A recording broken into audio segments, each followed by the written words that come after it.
Okay. Okay, I can't believe we're already at this point right now where you can actually start thinking about your Unit 3 portfolio. Remember, we only have two regular portfolios this summer term, and they come in Unit 3 and in Unit 6. So during those units, you don't have to worry about doing a test, and you don't have to worry about doing a study guide. You don't have to worry about any of those extra things. The only thing you have to do is worry about trying your best on the actual portfolio. So I'm going to take you through a few things right now, and we're going to discuss it.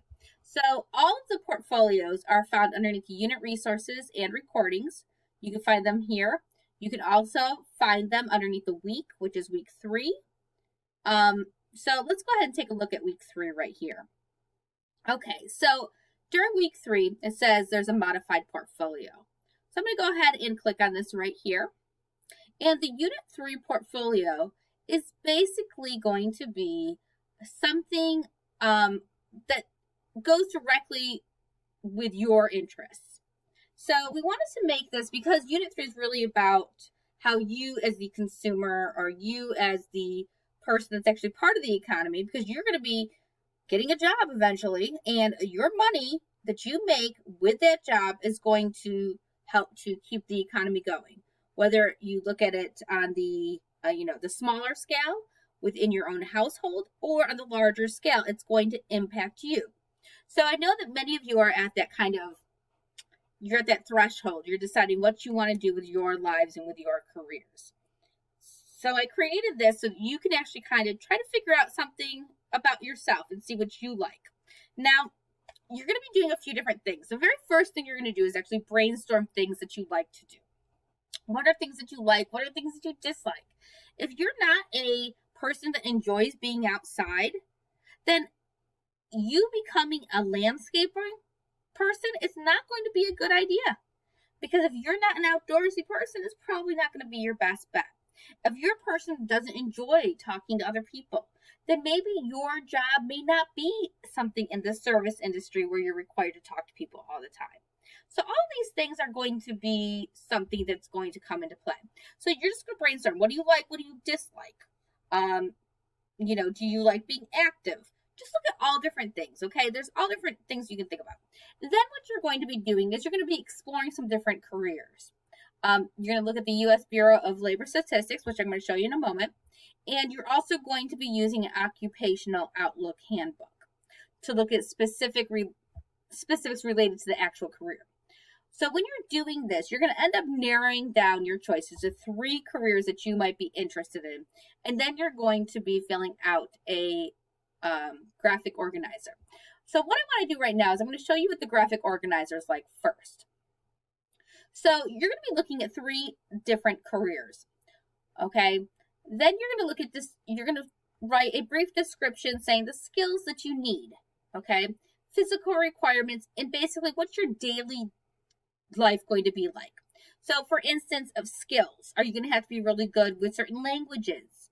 Are you going to have to be able to have great communication skills, computer skills? Those are all things that you are required to have training for.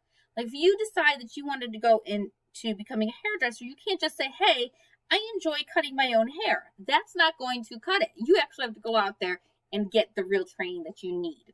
What are the physical requirements? Are you a person that likes sitting at a desk? Or are you a person that you see you have to have something different daily? Everybody's different. Education and degree requirements. Do you need to have a degree? Do you need to have some type of skill training? What is required to get the desired job that you want?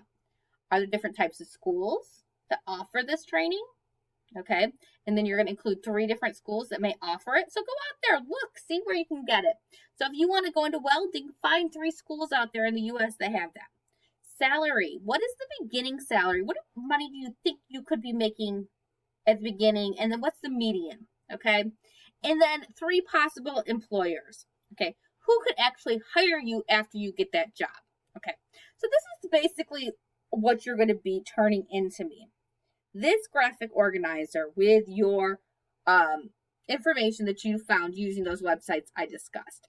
And at the very bottom, there's actually 4 questions that I created, okay, that will go along with it. Now, I'm looking for you to actually expand on this. Out of the 3 careers that you research, which one do you feel would be the most interesting and why? Okay, so I want a minimum of 3 sentences per question answered. So that's pretty simple so far.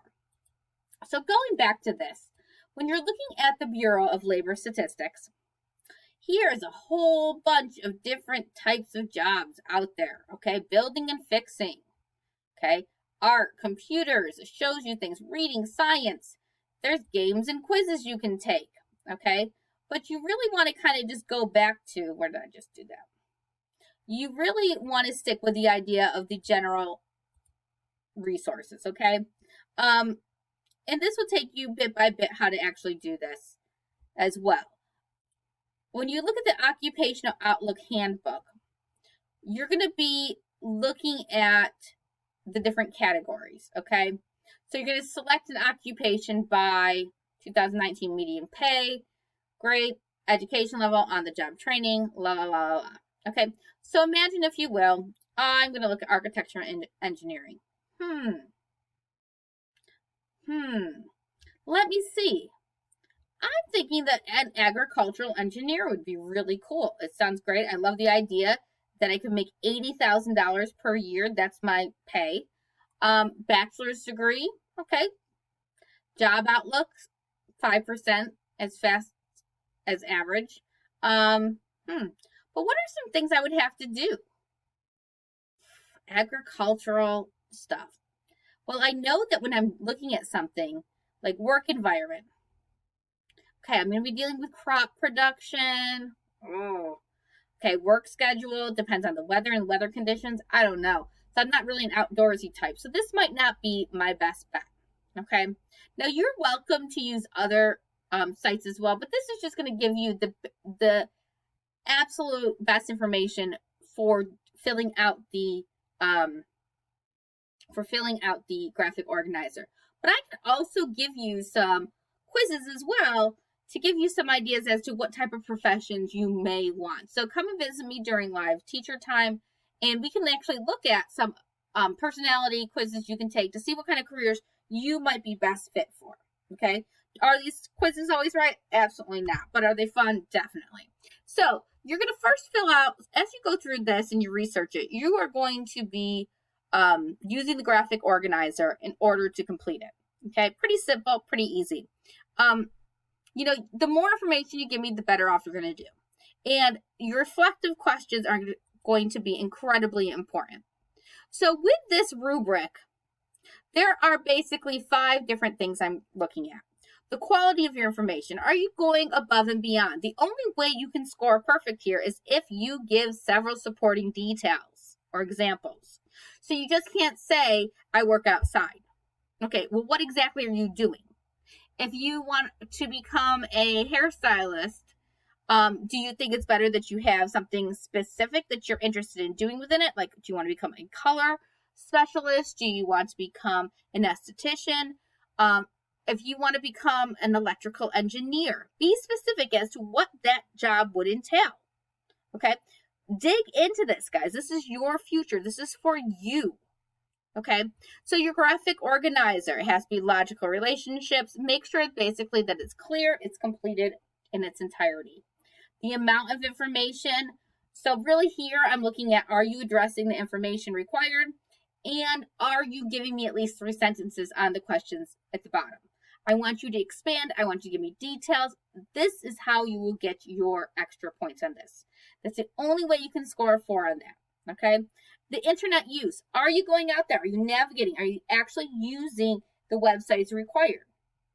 Are you getting the information from there? Is your information factual? Or are you just trying to make it up? Okay. You're only hurting yourself if you're making it up, because this is going to be helpful for you. Hopefully you can figure out something that somewhat interests you by looking at this websites and the required elements. You have to have additional information, or else you will not be able to get extra. You will not get the full thing. So if you just do the minimum, your grade will be given the minimum. So make sure you try your best on this. Remember, there's only 2 portfolios this semester in terms of real portfolios, so it's important that you try on these. Make sure you come and see me if you have any questions as well. Okay, guys, have a great day. Bye-bye.